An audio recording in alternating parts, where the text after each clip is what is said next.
The New Era, Chapter 1. Subject: Shiphead Eulina. Species: Urukari. Ship: RSV Loalana. Location: Rigara. It was difficult to watch the assault play out from the sidelines. Felt wrong, like watching a play that you're supposed to be the star of, or watching your friends perform back-breaking labor while you sit by and sip a cool beverage. Every diplomat and VIP aboard the station had been gathered together to watch in near real time as our combined forces attacked the Omni-Union. Looking around, it was clear that I don't belong here.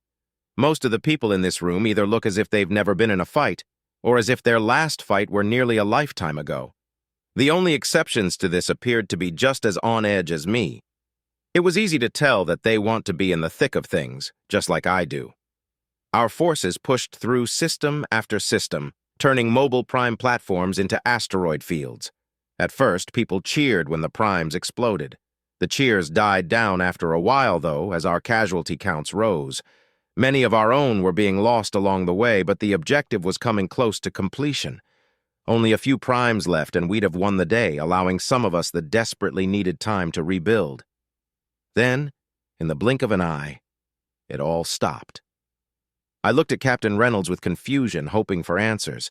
His face was even more confused than mine, though. Every diplomat in attendance demonstrated the version of perplexity that matched their species and culture, all except for two. "It would appear that a surrender has been offered," the voice of Director 8 came through their helmet. Director 3 nodded but kept silent. I glanced between the two of them, expecting a further explanation, but none came. "Who surrendered?" I asked. "The Omni-Union did," Director 8 said. "We've won, for now at least. Director 3 and I have an interrogation to attend to. We'll return shortly with answers to your questions." "And why can't we join the interrogation?" Ambassador Lorix demanded. The directors turned to face the representative of the Pionexa from the Detiln Collective. Before they could reply, the holographic emitters in the ceiling whirled to life, and a hooded figure appeared before us. It held up its left hand to soothe Lorix, while its right hand maintained its grip on its curved blade. "The interrogation may involve matters that are sensitive to the security of the United Systems," Omega explained. "I will relay any information that is not classified in real time. Will that suffice?" The directors took Omega's appearance as their cue to leave. Most of the other ambassadors looked contemplative and concerned, but Lorix scowled and placed her hands just above her hips.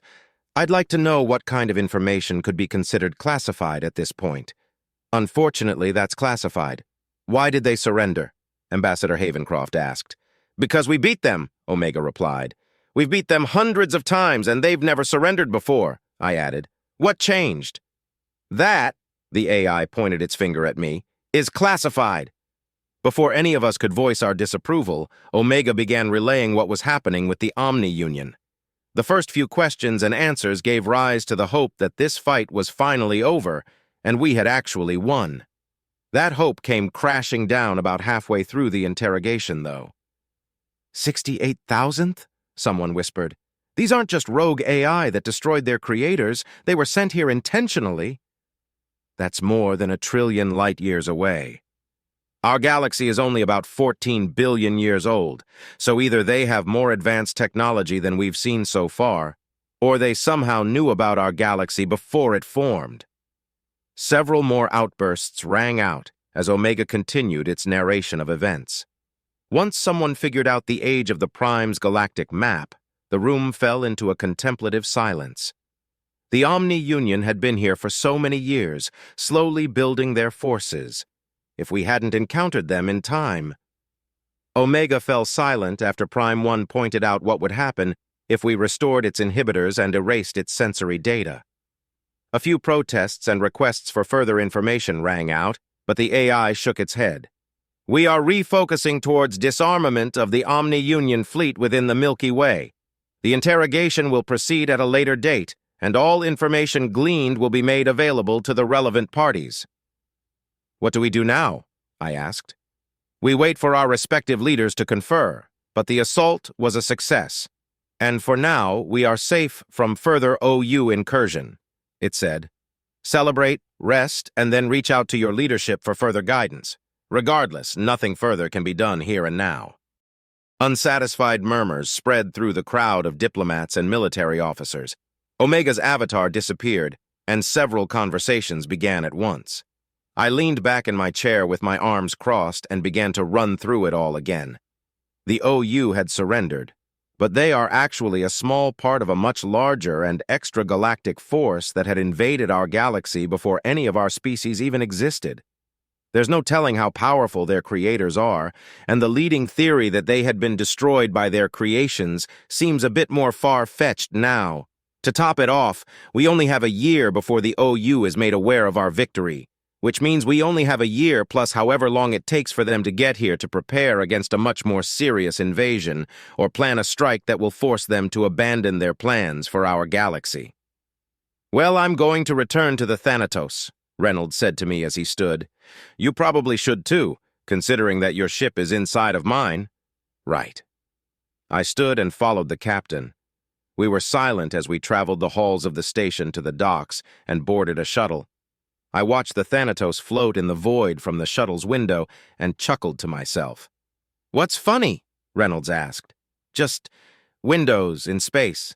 An intentional design flaw meant to supply a view of the most dangerous area a living being can enter," I replied. "Ah, contemplative dark humor. I get it, Eulena. You're under the impression that our goose is cooked." "What's a goose?"